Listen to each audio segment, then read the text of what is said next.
Okay, folks, I am Steve Mitchell. I'm the editor at Scuppernong Editions, which is a very small indie press here in Greensboro, North Carolina, that grew out of an independent bookstore called Scuppernong Books here in Greensboro.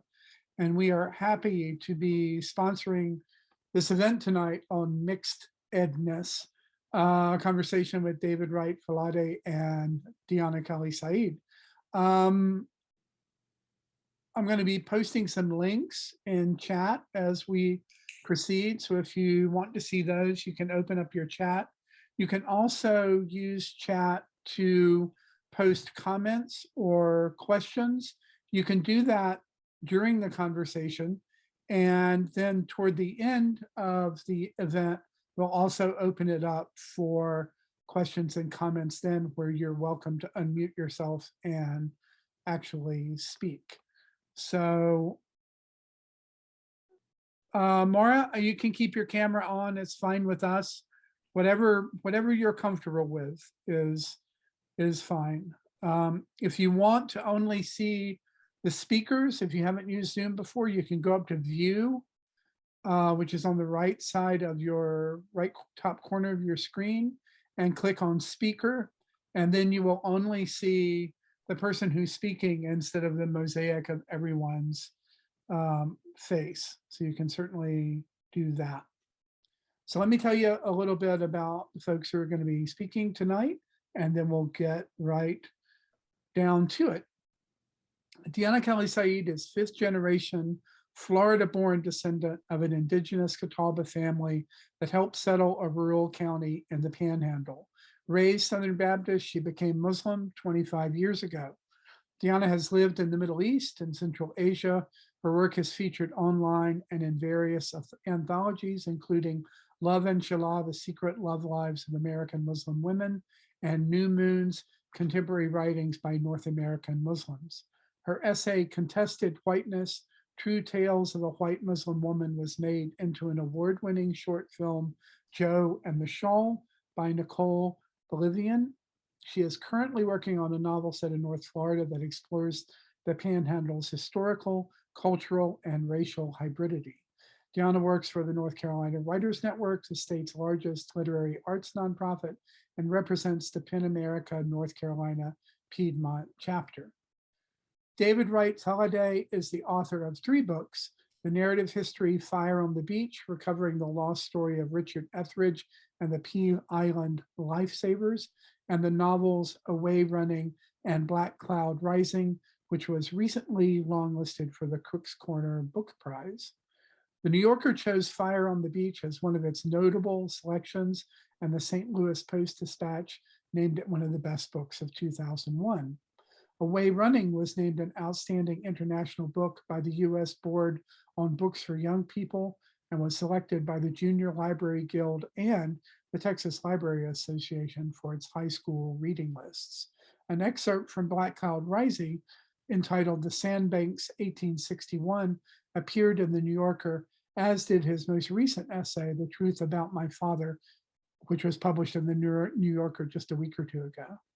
A former Fulbright Fellow to Brazil, David Wright Faladé is the 21-22 Mary Ellen von der Hayden Fellow of the New York Public Library's Coleman Center for Writers. His work has been recognized by the Zora Neale Hurston Richard Wright Foundation, the National Endowment for the Humanities, and the Texas Institute of Letters. He teaches in the MFA program at the University of Illinois. Please welcome David Wright Faladé and Deonna Kelli Said. Thank you. Silent snaps from everyone. Yes. So now I'm going to turn it over to Deonna. Thank you, Steve, and thank all of you for taking time out of your evening to be with us tonight. If you are so inclined, it would be nice to know where you are Zooming in from. You can just put that in the chat. I'm in Greensboro, North Carolina. David, where are you? I'm in Austin, Texas. Wow. Okay. Well, nice to see you again.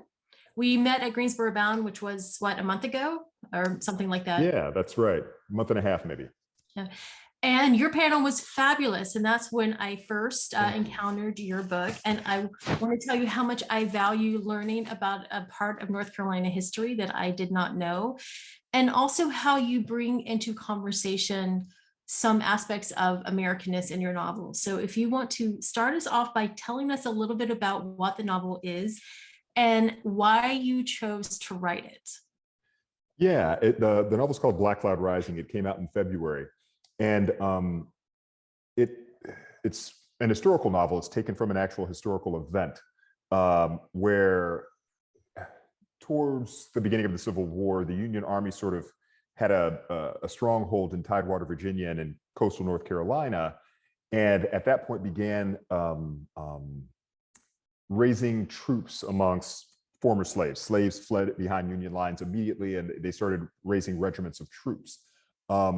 At the very beginning, they imagined them as just labor, but this abolitionist general from Brookline, Massachusetts, Edward Augustus Wilde, who was super appropriately named because he was just a zealot in everything he did. I think Wilde and I think John Brown. He wanted to arm his regiment, and when he was able to procure arms for them, he led them on a foray back into North Carolina that was pretty much held by guerrilla units. That's where the former slaves had fled from. So they were going along and they were freeing friends and family.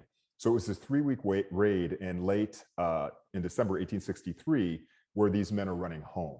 That's the story.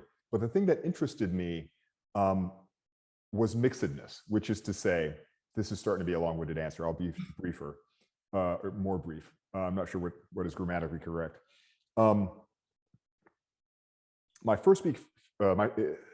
This novel comes out of a story that I encountered when I was doing the research for my first book.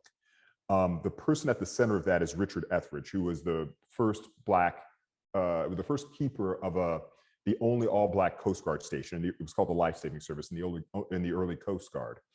In doing research about Etheridge, I found all this interesting information about him after the war. But as I was discovering things about him before the war, it was pointing to really intriguing things, but there was just not documentations because he had been a slave. And so what I couldn't do was explore an aspect of his upbringing, which seemed highly likely, but that I couldn't definitively prove, which is to say that he was his master's son. All evidence seems to point to that, but it wasn't clear.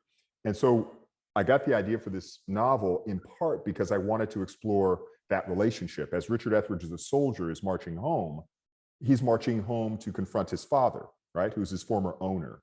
And so that notion of racial mixing, how it expressed itself then, how it made those relationships complicated, was part of what I wanted to get at with this novel. Do you want to start off with reading a short excerpt? Yeah, thank you. Yeah, I'll read a really short excerpt from the beginning. And just to set it up, well, first to set it up, for those of you who knew me from Carleton, I need glasses now. I am an old man. Oh, no, you're not. Oh, yeah. Thank you, but yes, I am. So this is from the opening chapter, and before they were called the African Brigade. Before the African Brigade sets off into North Carolina, when they first get arms, they do a sort of test run, for lack of a better word, which is to say, General Wilde takes one of his companies, in which Richard Etheridge is a sergeant, out to a neighboring farm where it's a plantation. It's Union occupied, but there are still plantations around with slaves. This particular plantation owner is reputedly a rebel guerrilla. And so they do this company does this foray out from Fortress Monroe, Portsmouth, Norfolk, Virginia. They're going to march out to this farm and arrest this Confederate guerrilla. I'll pick it up at the moment where they've arrived at the farm. They've announced herself. This Confederate guerrilla comes out on his porch and, sort of stands up and declares, I'm in charge of the, home guard here, the Pungo Raiders, they're called. And his slaves are it's early in the morning, his slaves are sort of falling out of their slave cabins. And General Wilde announces that he's, under arrest and that they're going to confiscate his property. And Richard Etheridge is the narrator. I was directing some men loading a handcart with farm tools when I overheard the runaway, who was a runaway who gave them the intelligence about this man. When I overheard the runaway Cuffy saying to the general, "All slavers buck they slaves." His head was bowed, but his voice clear and strong. But this one, he in the habit of stripping him head to heels, gals as likely as men's, whatever the age and for the least offense. And he lay it on sportly. The general's expression did not change, but something was moving underneath. "I know of at least one that ain't survived it," said Cuffy. And I noted then what aforehand I had failed to see, a whipping post, well used, standing erect between the dwelling house and the barn. Or what was more likely, my eyes had until then dodged seeing it. I had never suffered the lash, but what slave did not know it? General Wild, come abreast of the rebel Clapson, still disdainful of dismounting, leaned low from his saddle. "Even the women," said he, "even the women?" Sergeant Revere yanked Clapson to his feet, unbidden by the general, but the order clear. The Secesh pulled like a colt then, knowing certain what was next. Revere, with a fistful of hair and a fistful of cloth, dragged him toward that upright timber.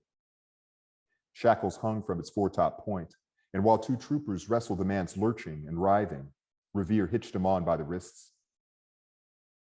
The yard was dead still, us colored, slave as well as soldier, watching on. Mrs. Clapson's mouth lay wide open, lips a-quiver, but no sound came forth. Their three little boys, though, each one wailed. The general marched his mount to the barn and into it, then returned with a bullwhip over the pommel of his saddle. He rode it over to Revere. Clapson yanked at his wrist, crying to be released, all plea and no protest now. "Pungo raiders," said the general. How quaint. And with this, Revere, again obliging some unspoken command, lit the air with that long leather hide. Once, and again. Corporal Fields was then aside me, and I'd not heard him come up. "Damn, Richard," he said. "Damn." It was neither pity nor pleasure in his voice, just blunt astonishment. For who among us could have imagined this? The bottom rail on top, a nigger flogging a legal white man. The general bid Revere to stop just 4 lashes along. Clapson's head slumped low, his lips whimpering curses. The general prepared to address us troopers gathered around, or so we initially thought. In fact, he was speaking at them others. "Ladies," said he, his voice musical with sympathetic timbre, "I won't ask that you disclose this man's blasphemies against your virtue. Instead, I present the chance to settle old scores." The yard stood still. Even Clapson's sons had ceased to wail. From the crowd emerged an old mammy, head wrapped in a red rag, cheekbones like straight razors, a burlap dress hanging as long and plumb as her own long self. She crossed to the post, a deliberate stride that made the 30-odd paces seem a damn sight more distant. When she got there, she unfastened a tie and the topmost burlap dropped to the waist. Dugs as flat as griddle cakes lay like sad folds of flesh against her chest. It didn't seem she retained a tooth in her head. "This here the only virtue of being a Clapson nigger," said she, her voice gravel and as purposeful as her movements. She turned, and her back was a tangle of fleshy welts. "Ain't aught left here to blaspheme, I suppose. But I expect I might take you up on that score in bit. Mass Clapson's come up is long due." The general took the coiled cowhide from Revere and handed it to the old mammy. She let it out along the ground, reckoning the proper distance. Once she'd settled onto the right spot, the cowhide sang. And then I heard the rest, the other slaves cheering, troopers too. I heard Mrs. Clapson's rejoined wailing, her children's, and the rebel Clapson begging, "Mercy, Jenny, oh mercy." Vengeance can be justice, well earned and meted out fairly, and yet it be vengeance all the same. The cowhide sang, and I'll stop there. Was that a hard scene to write? It really wasn't. It's an actual event. I got really lucky in doing the research. I'd done a lot of the research for Fire on the Beach, my first book. But then as I came back, as I wanted to sort of flesh out this story, and Fire on the Beach, the events I describe in this novel are like 10 pages. There wasn't a whole lot that had been done. When I returned 15 years later, there was just a lot more work that had been done. And some of it I stumbled upon by chance. And one was this exact event. And it turned out it was by, in fact, this regiment. So even if it hadn't been, I would have gone, whoa, that's kind of awesome. That would work well in my novel. But it turned out it was also by General Wild. He took a company out from Fortress Monroe.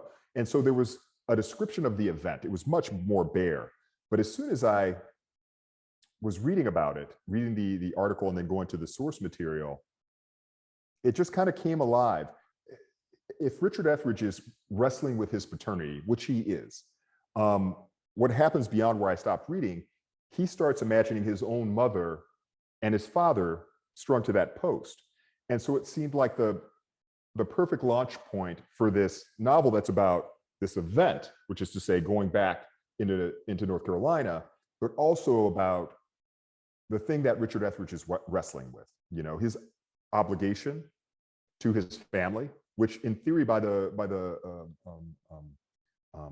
mores, or the conventions is a better word, by the conventions of slavery, had treated Richard pretty well, right? They taught him to read and write. He was treated better than other slaves, but he was still a slave. And he also understood how he came to be, which is to say, you know, his father had at some point raped his mother. So all that sort of conflict, I wanted to try to, I didn't know how to open the book, and suddenly I stumbled upon this event, and it seemed like an appropriate one. Richard Etheridge has a pull on you. It has a hold on you. I've heard you talk. We talked about it in personal conversations. You've mentioned it on NPR. There's something that intrigues you about Richard Etheridge. Do you want to talk about that? Yeah, and it ties to this recent piece in the New Yorker, Mixed, which is, you know, about my own sort of conflicted paternity, and it's nothing I was thinking about explicitly. It was actually when the excerpt from the novel came out in the New Yorker, the editor did an interview that's like there, and she's asking about the source material and about the story and about the novel and all that, and I'm talking about it. And then at one point, she made the connection between me and my own sort of conflicted paternity, sort of conflicted history with several fathers, and Richard Etheridge and his. And I realized that that's part of it. That's part of it, sort of, you know, daddy issues or whatever. But even more so, or at least as much, Richard Etheridge as a figure, for me, is this forgotten hero, right? What Fire on the Beach describes is this man who had been a slave, fights in the Civil War, comes back. The United States government creates a life-saving service, the early Coast Guard. At first, there are very few Blacks in the service. This is during the Reconstruction, after the Civil War. A handful, and they're all in North Carolina stations in what were called checkerboard crews. But the Blacks in service were always the lowest people on the duty roster. They were ranked number 5 and number 6. Richard Etheridge is number 6 at a neighboring station, but he's generally known to be one of the best watermen out there. When he's given an opportunity to lead a station, because the service was really poorly run at that point, he understood it, and the life-saving service understood it as the only way to keep Blacks in the service, because they were, after the end of Reconstruction, they weren't being hired anymore. So Richard Etheridge being hired, he hires Black surfmen. So segregation serves this sort of ironic purpose. It's a source of opportunity. Otherwise, Blacks won't be in the service at all. Richard Etheridge takes that on. 8 months after, the station is burned to the ground, right? He stays. They rebuild the station. And then they serve heroically he dies in the station 20 years later. And the station remains all Black until after World War II, when those stations are decommissioned. And he also leads this tremendous rescue in 1896, when he's 56 years old, 57 years old, when the crews to the north and left have quit their stations, and there's a ship comes ashore. It's during a hurricane, So that's why the other crews had left their stations. Richard Etheridge goes abreast. He leads his crew down the beach. They are abreast of the station, of the ship. They can see it. They can hear the mariners who are, crying and rejoicing because, aid has arrived, but they can't use their equipment because it's a hurricane and the sea is overwashing the beach, right? Instead of sort of giving up and waiting for, half dead people or dead people to wash ashore, Richard Etheridge gets two of his men. They tie a line between them, and those men swim out to the ship.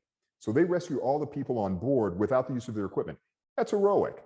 So on the one hand, he's this heroic person that we've forgotten, and his story is complicated because of his mixed background, right? He gets certain favors. He's in the life-saving service in part because he's an Etheridge, right? Not a black Etheridge, but a white Etheridge.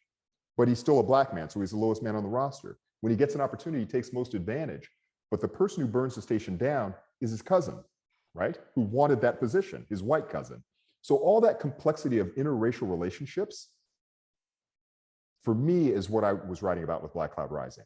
It was what I was trying to explore. Patrick, the person who 20 years later is going to burn the station down, is a character in the novel. Because what did it look like when they were kids and they were friends, right? At what point do they stop becoming friends? Does Patrick understand that in the same way that Richard does? Those sorts of questions I just found interesting. And at this point, I don't even think I'm answering your question anymore. So I apologize. I'm totally rambling. You're not, but it was all very fascinating.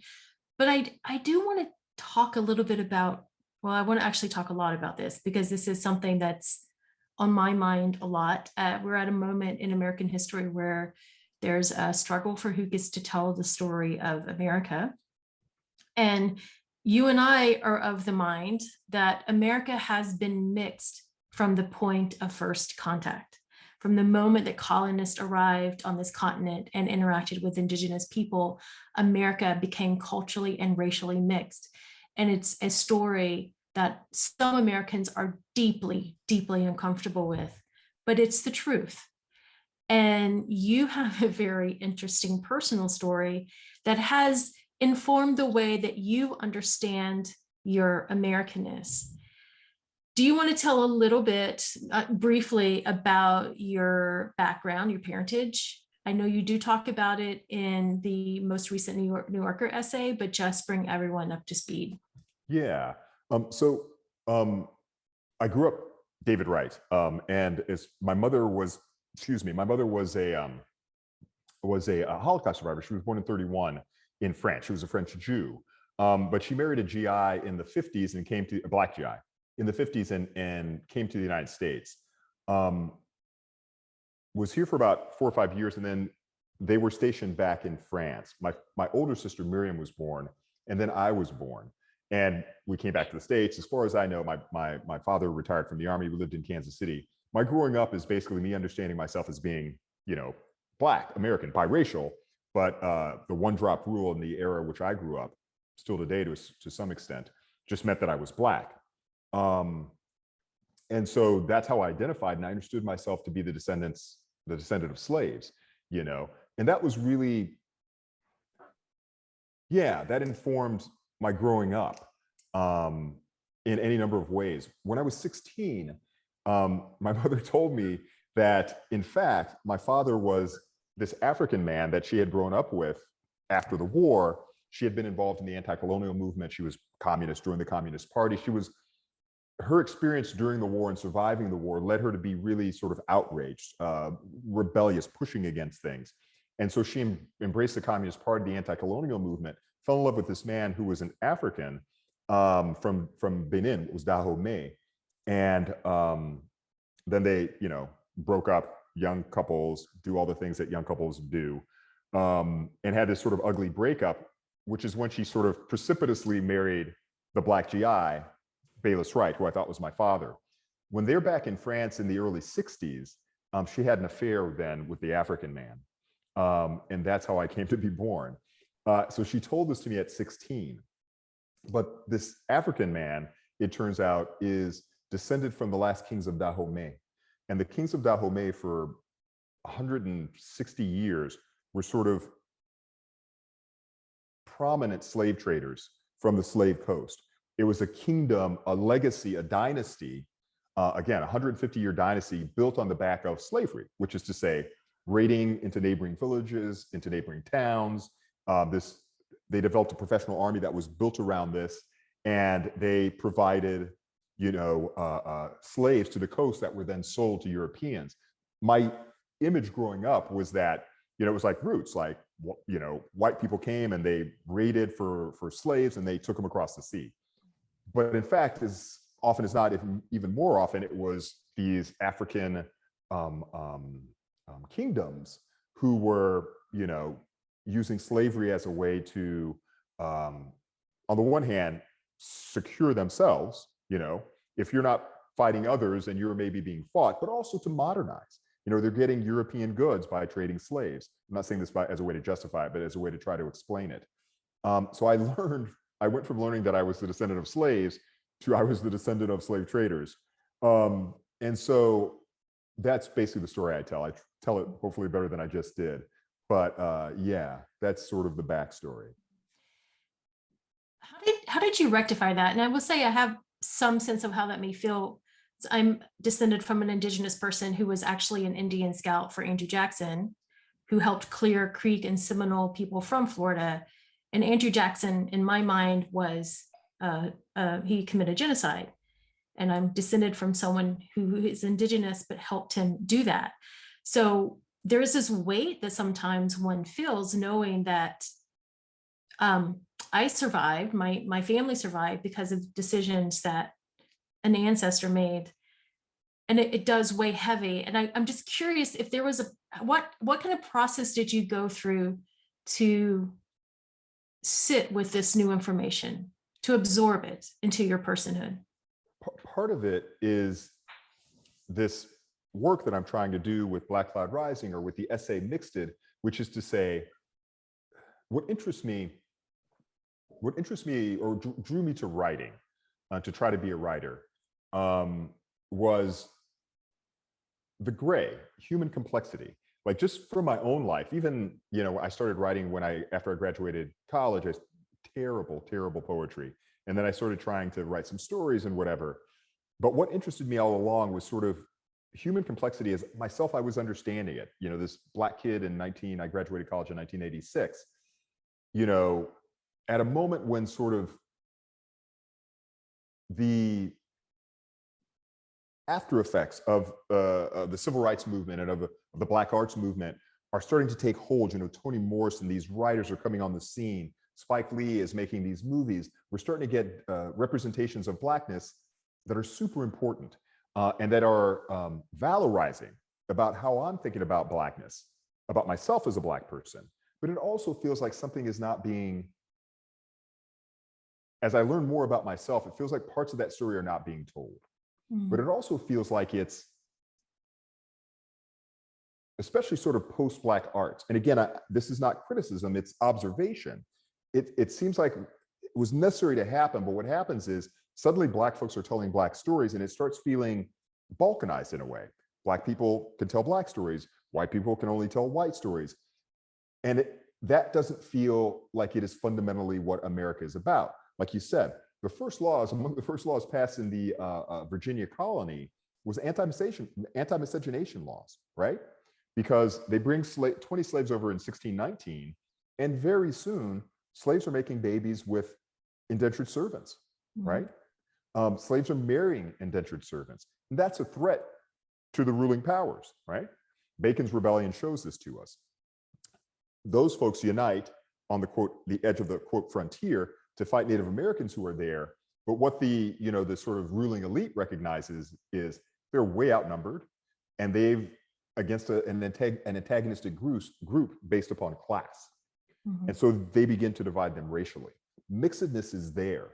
On the edge of the frontier also, Black folks and indentured servants are intermarrying with Native Americans. They're creating communities. So if at heart Americanness is about mixedness, I didn't understand, and I don't understand, how I can tell a story about America or Americanness where that complexity isn't there. As a writer, I mean, as a thinker, I think I just don't think well in abstraction, and I could never write a book, an academic book about this. And and I probably couldn't read one very well either. Again, I just don't work well with abstraction and theory and things like that. But I felt like there were good stories to tell. And so if I can tell a good story and create complicated characters that are addressing these issues, then I think that's an opportunity for us to have conversations like this that I think are important, because I think we need to be able to speak across race. Yeah. I agree with And you. And I class. think at this moment, these stories are so important because there seems to be a certain group of people that are really investing in race in a very constricted, violent way, when that just isn't. I mean, race has been central to American identity from day one, but so has mixedness. And the mixedness is not showing up in how we talk about our American identity.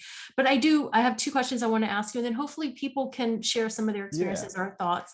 I know you had what I call your James Baldwin years in Europe and France. And you told me that you planned to leave and probably not come back to America. And while you were there, you had a realization that you were an American. And I want you to tell me how that realization happened and what does that mean? Like, what does Americanness mean? Because I sure as hell don't know right now. Yeah.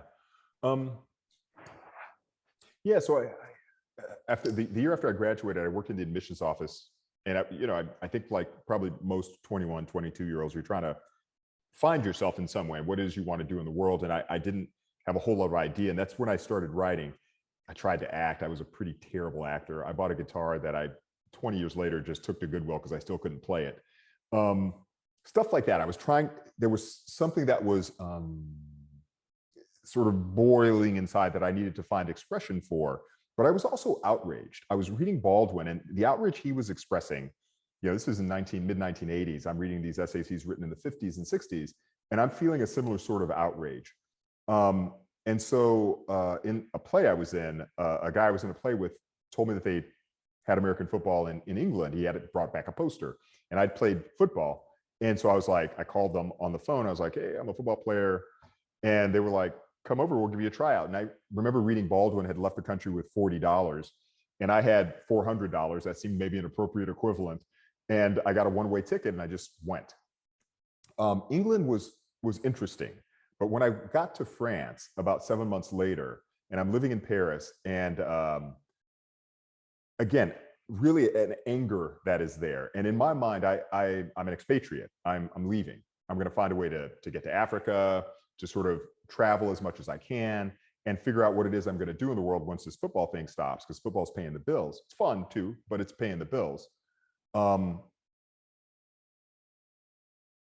Especially in France more than England. It started in England some, but especially in France. So one of the teams I was on, the second team I was on, it was sort of highlighted. Like we were in this, it was a team that was from this poor neighborhood in northern Paris. The 2005 Paris riots, they didn't start there, but that's where they got really escalated. So it's a very diverse community. It's, the French describe it as a mostly sort of North African Muslim community, but it's super mixed. The thing that most people have in common is relative poverty. So it's super mixed racially, ethnically, but fairly poor. And consequently, politics works different in France. It's a left politically township. And so the local government is communist. And what the communist township decided to do, they created this American football team as an outlet for young men and boys, this semi-professional team. You can only have X number of Americans on a team, 3 at that point. So I'm playing on this team that has the uniforms of the Pittsburgh Steelers, but a hammer and sickle on the side of the helmet, And as I'm there as a Black American, and I'm living in Paris, I'm taking the subway back and forth with the RER back and forth. One of my teammates is French Canadian. We have to be really close. And he tells me, it's typical for me to get used to being pulled over and ask for my ID papers. He told me that he's lived in France 5 years longer than me. He's like, this has never happened to me until I was hanging out with you. Because people are seeing me and identifying me as Black or North African at the police. And so they're singling me out in this way. But even that, I had such a privilege. When I showed them the American passport, they let me go. I was on my way. And that was so different from what those young men and the boys, from our junior team were experiencing in this suburb. And so recognizing that privilege, the fact that as a Black American, I was somehow differently colored from French colored folks, made me want to think about it differently, or forced me to think about it differently. But also, just me juxtaposed to your typical French person was just different. I learned a lot about myself, and a lot of things that the French do, I valued about how they sort of understood themselves in society and whatever, about how they interacted in society on some level, but sort of forcing then to sort of see myself through that lens the longer I lived there. And especially as I got to know my African family, made me sort of go, yeah, I'm kind of American. I can be as outraged as I want to be. I can feel as much an expatriate as I want to feel. But at the end of the day, no matter the fact that my mother's French and my father was African, that I'm living abroad, that most of the people I'm with are not American, my Americanness stood out all the more. And it stood out in ways that were interesting to me. So yeah, I do think that for me, I've lived abroad, and I've lived and had to operate in different cultures that has made me value that one of the strongest parts of being an American is our globality, that we are connected to the globe. We have been. We're a society that has been developed by global forces, and this is probably one of our strongest assets. But right now, that particular asset is really being challenged, and we're kind of closing ranks, like we're becoming more nativistic. And some people are becoming more nativistic in how they understand American identity. And that could be to our detriment. I feel, and not everyone may agree with me, that could be to our detriment. But I do want to ask you, because it's a question I struggle with. For you, what is Americanness? for me, Americanness is mixedness.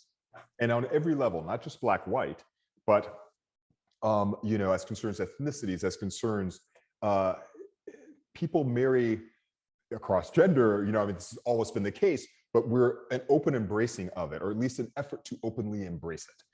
Across races, across ethnicities, across religions, across those lines.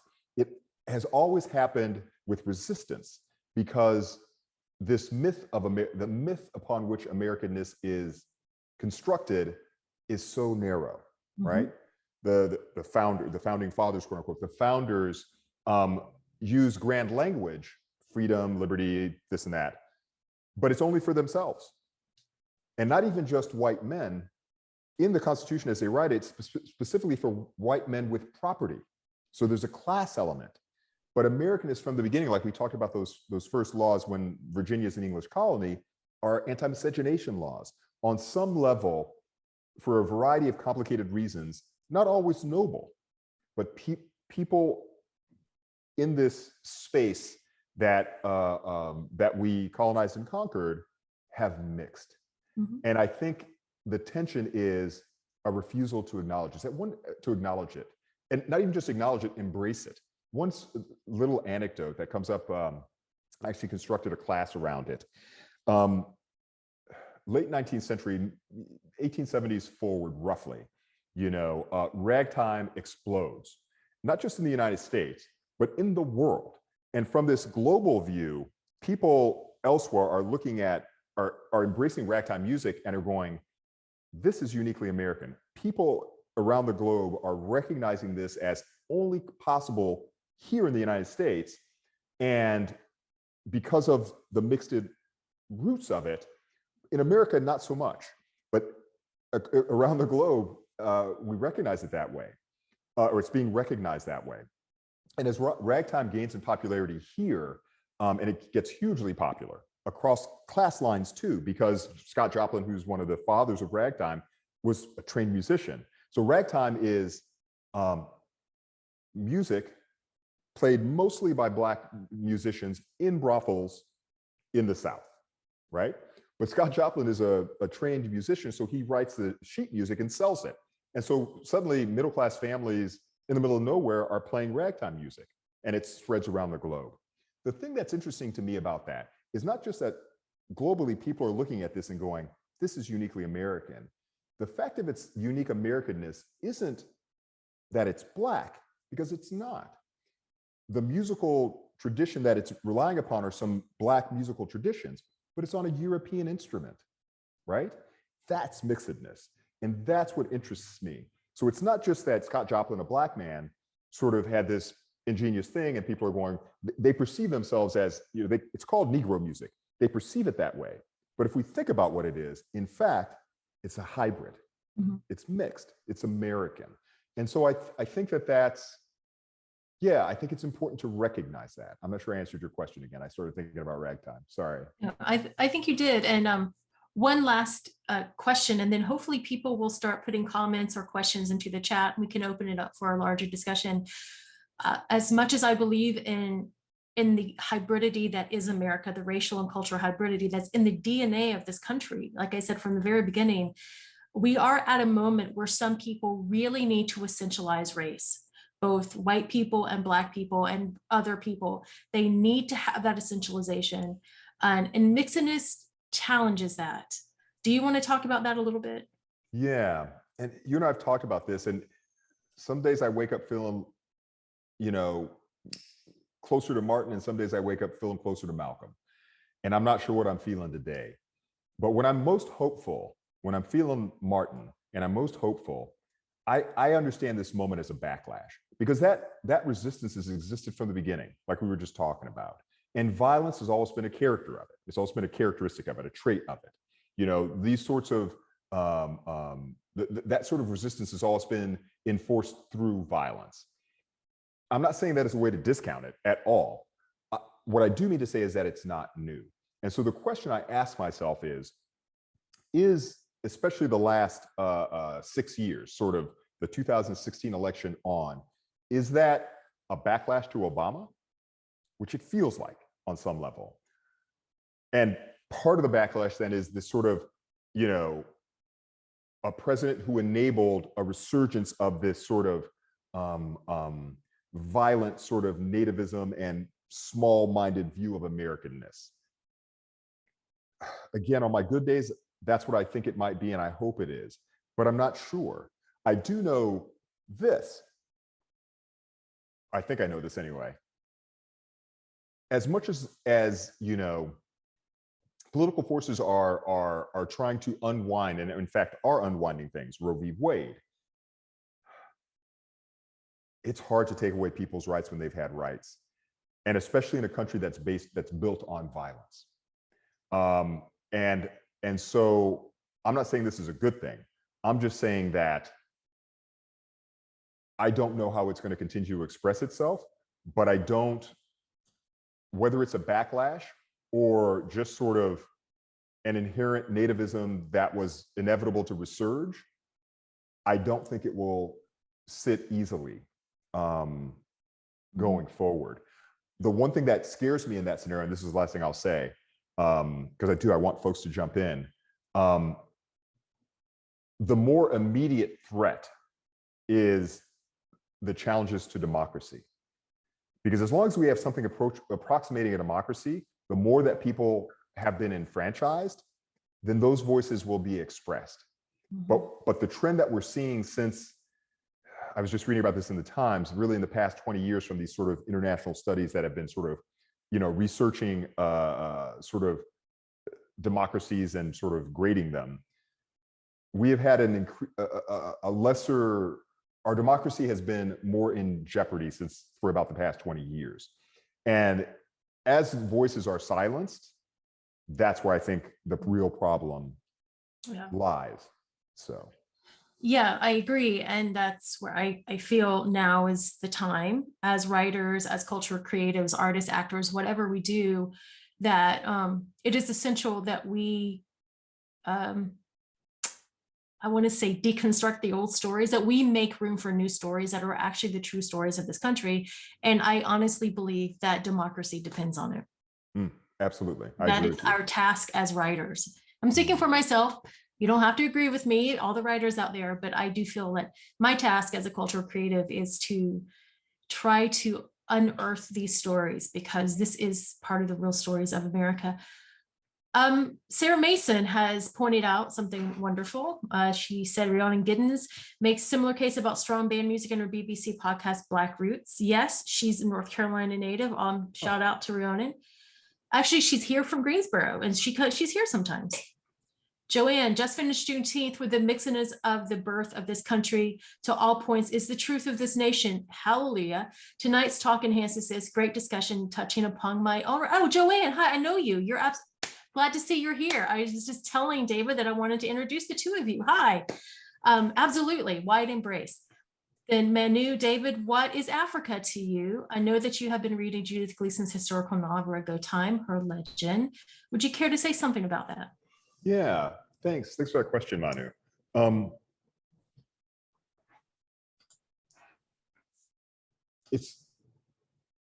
I'll start maybe a little abstract. Africa is really personal. It's really familial. But what I understand about myself is that I'm not African, despite the fact that my father and my father's family is, and I've been embraced in this family now. It was a rough journey to get there. But I'm not African broadly. On the one hand, Africa is a continent, but even Daomean, like I could have Daomean citizenship. Benin as it's called now. But what I understand is that, like, it's interesting, and this may be, Manu, I know you're in Accra, and I've spent a little time in Ghana. And one of the things that was wonderful about my experience there was sort of the way that, at least in my experience there, I was embraced. I loved, I'm drawing a blank, Sadiya Hartman's book about her experience in Ghana, because I had some of that conflicted experience too. But in Ghana, there was this sort of, at least on a superficial level, embracing. In Benin, not so much. Like, Beninese people have a different relationship to the slave trade. I've been to sort of Cape Coast Castle and Elmina, and there's a whole tourist industry around it that's sometimes uncomfortable, but at least there's at least some conversation about it. In Benin, it's more complicated. And even as I embrace my family and my familial relationship to Benin, it's hard for me to settle with the fact of our implication, our role, more than our implication, our role in the slave trade, my sort of familial role in the slave trade. So I want to explore it. I want to ask questions about it, but I understand myself more as American. And just one final sort of point on it. Part of this is also in reaction to my family, my grandfather and my father, who I would never, it would be wrong to say that they were proud about sort of our heritage as slave traders. But there was a pride in their place in Benin, their status and stature in Beninese society. And that is necessarily related to the fact that we are the descendants of slave trading kings. And my father actually, as often as not, is when he spoke about the United States, generally it was with a negative sort of tinge, about Black Americans too. I also expected when I'd be in conversations with them, for them to express some sort of, if not guilt, remorse. And there was none there. And so even though in my blood, that is my blood tie, there's a part of me that's more American than that blood tie because of my upbringing, and maybe just because of how I situate myself morally in the universe. Yeah, I'm not sure I'm answering your question, Manu, but I hope so, a little bit. Daryl has a great question. To Deonna, you referenced a nativist streak that attempts to claim Americans. Is that not in part the same attempt to head off class conflict by interjecting race, as David referenced in colonial Virginia? I'm not sure who the question is for, but I'm going to let David answer that. Well, I want you to answer it first, if you don't mind. Yeah, yes, I definitely think class is part of it. Where I am right now as an American is that we have an unresolved, we are telling lies about the history of race in this country. We are not confronting the history of race because we do not have the tools to do it as a society. And if we had to confront the violence that this country was built on against Indigenous people, brown and Black bodies, it would probably destroy a lot of Americans because we just don't know how to rebuild other stories around that. For me, class has grown out of race, but I know other people have different theories about that. Yeah, for me, and the question about class is really central. Having grown up, sort of sometimes middle class, sometimes working class, and there were periods where we were very poor. Well, let me start someplace else, because to me, it's a personal question, but it's also my understanding of history, which is to say, America pretends to not be a classed society, and it very, from its founding, this sort of notion of equality. But again, the only people who could vote were white male property owners. So it's a classed society, and part of the conflict is those with resources being forced, sometimes a little bit willingly, but as often as not being forced to share them, sort of transcending class boundaries. And because race was used to divide classes, those two are inextricably tied. With that said, when I look at some of our contemporary problems that surround race, I mean, they pertain to me in that I can walk in, I'm in Austin, Texas, I'm in Texas. I could, go to a protest and end up on the wrong side of a gun. Or I could be driving down the street and end up on the wrong side of a police stop. I don't deny that at all. But way overwhelmingly, the Black folks and the brown folks and the Native folks who are the victims of that sort of societal, those sorts of societal injustices are poor people, right? It's intertwined with the fact of poverty or of lesser access to resources. Because from my vantage point, this is my sort of take, because we have because the free market is a religion to us, because we put so much emphasis on the free market, and we sort of have learned to, over centuries, demonize poverty. And so race and class are inextricably tied, and folks of color tend to be disproportionately the victims of it. But class is the weapon that is still used to, provoke so much of the societal animus that leads to violence, that results in violence. So yeah. Yeah. I don't want to take too much of people's time, but we would love to hear from you. And I'm personally interested, David, if you don't mind, if I can ask those in attendance, like, what is Americanist to you? You can either put it in the chat or you can speak it. We don't mind hearing your voices at all. I don't expect anyone to have an immediate answer, because it's a really, when you start to think about it, I don't know if anyone has an immediate answer. If you do, like, accolades to you, but if you feel compelled to write about what American is to you, and if you happen not to be in America, if you want to share what your perception of Americanness is, I would also love to hear it.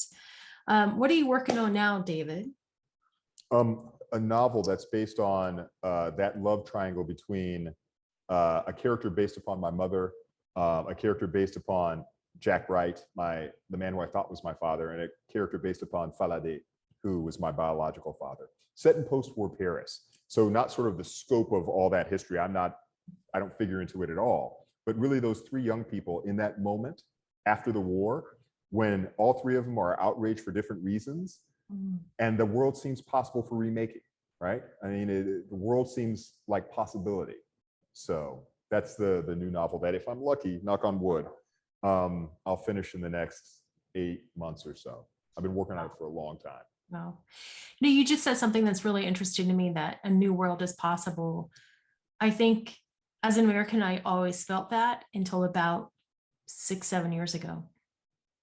And now I'm not so sure. Sarah typed in the chat an interesting.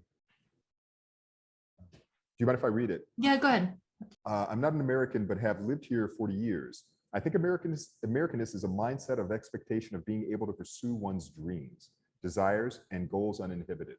I think that's absolutely true. I think that's one of the things that living abroad, in France specifically, but in England too. England felt caste bound. It felt class bound. I was on this American football teams with guys, I was 22, with guys who were my age, who've been working at the Penguin Book Factory, sort of, doing stock and stuff like that for 6 years because they had done what were called O levels as opposed to A levels, where there's this expectation you're going to go to college. And these guys were inevitably sort of working class guys. And as we were, again, because we're a similar age, we're getting to be friends. They never had it. Some of them really sharp, some of them bookish even. You know, they work at the Penguin Factory, they're reading books and whatever, but they just never had any expectations that they might leave that caste. And for me, who grew up working class and sometimes poor, but I was always told I was going to college, I did feel like I had that possibility, you know, despite the fact of racism in America and whatever. So I think there is an element of it. For me, from my vantage point, what ends up being frustrating is how policies and structures and institutions create limitations for us, delimit it for us. So we have this rhetoric that is important, and then these barriers that we overcome eventually, so far, many of them, but not always. So, or maybe we're still working at it. If I'm feeling more Martin than Malcolm. So we're coming up on an hour. Again, if someone really has something to say, please do say it. What advice, I hate these questions, I can't believe I'm asking you the question, but for someone who is a writer or an emerging writer, and I know we do have many writers in the room tonight, who are working on a novel maybe that just is taking forever, what is some of the, this is the question, what is some of the best writing advice that you have ever received? It's not advice I received per se, but it's advice that I teach in an MFA program. And so I'm talking to you know, young aspiring writers all the time. And so it's advice that I give. And if I ever received it, it wasn't as directly as this. But I think what makes for, I mean, we all write. If you're keeping a journal, if you're doing whatever, or not all, but many of us, you know, if you're keeping a journal or whatever, even if you're an active letter writer with your friends and your family, you're writing, you're expressing something that is there that needs expression. And the more you do it, you're probably doing it in a way that it isn't just sort of like, got up today, had some coffee, went to work. You know, you're really trying to get at something. I think, so I'm drawing that distinction to say, if the aim is to be a professional writer, not necessarily, I can't pay my bills with my writing. You know, I get lucky every now and then and land a piece here or there, but I've got to teach, right? But I am a professional writer, and that writing means something to me in that way. I want to be able, I don't want to just write it in my journal. I want y'all to read it and to react to it, to have a reaction, to think about it. And the best advice I can give for that is just stick-to-itiveness. You know, at Carleton, where I went to college with a couple of folks who've come in today, I majored in French in part because I thought I was really smart in math, and that was immediately disproved fall term freshman year when I almost failed the class. And then I started taking English classes, so I'm starting to read and going, oh, this is kind of wonderful, but I was just a terrible writer. It's a terrible writer. I was getting C minuses. And in French, you know, I was doing pretty well because I had an ear because of my mother, but as we started reading literature, nobody could write well. You know, everybody wrote poorly. So I'm saying all that as a way to say, you stick to it. Eventually that leads me to feeling more comfortable writing in English, but even as a very pragmatic, professionally, a very pragmatic example. So Black Cloud Rising, I have an agent who I think is maybe the ideal agent I would ever dream to have. He was the 151st agent I queried. I told myself I was going to give myself query letters to sort of get an agent to represent the book. I told myself I'd give myself 50. It took Jack Kerouac 50 before they landed on the road. I got to 50 and I'd gotten enough positive feedback. I'm like, I'll do another 50, but 100's the limit. I got to 100, again, some positive feedback, but nobody was accepting it. And so I'm asking myself this question, am I a failed writer? And I keep querying whatever, not a failed writer like I can't write, but there's no audience for me. I'm asking myself, there's no audience. I'm querying, I get to 150 and a small press is interested, a very small press, a good press, but a small press. And we had this weird sort of, like, we're moving forward towards them publishing it. I'm not querying anybody. We're moving forward towards them publishing it. And we had this weird sort of contractual disagreement where it felt a little bit like I was self-publishing. Like I was putting so much into the publication of this novel that it almost felt like I was self-publishing, and I wasn't looking to make money or even advance, but I wanted like the sales to at least give me an opportunity, you know, to break even. And we just could not agree. So at that point, I'm like, maybe I'm not a writer at all. Nobody's ever going to read it. And just, I was so sort of hurt and broken up. I just decided I'm going to query a few more. And I stumbled on this website by a guy who was a screenwriter in California and had a terrible experience and was really angry and had come across the email addresses of all the agents you can't query. They just don't make their emails available from the big agencies, William Morris, ICM, whatever. And I was like, what do I have to lose, you know? And so I queried the man who's currently my agent at 151, and he responded in a couple of days. And he was like, I'd like, because you sent a chapter. He's like, I'd like to read more of the manuscript. That small press came back to me at the same time, and they were like, listen, we can work this out. But all of a sudden I'm like, what do I do? So I contacted him. I was like, listen, I've got somebody else interested. Can you read it fast? This was on a Friday. And he was like, I was like, can you read it by next week? He was like, give me 2 weeks. I was like, okay. By the end of the weekend, he was like, I love this novel. 151 later, right? 150 people rejected it. And it's basically the same novel. Like, he didn't give me these great revisions. So I think you just got to get thick skin, and you got to take the rejections. And if this is what you want to be doing, you just got to keep pushing forward.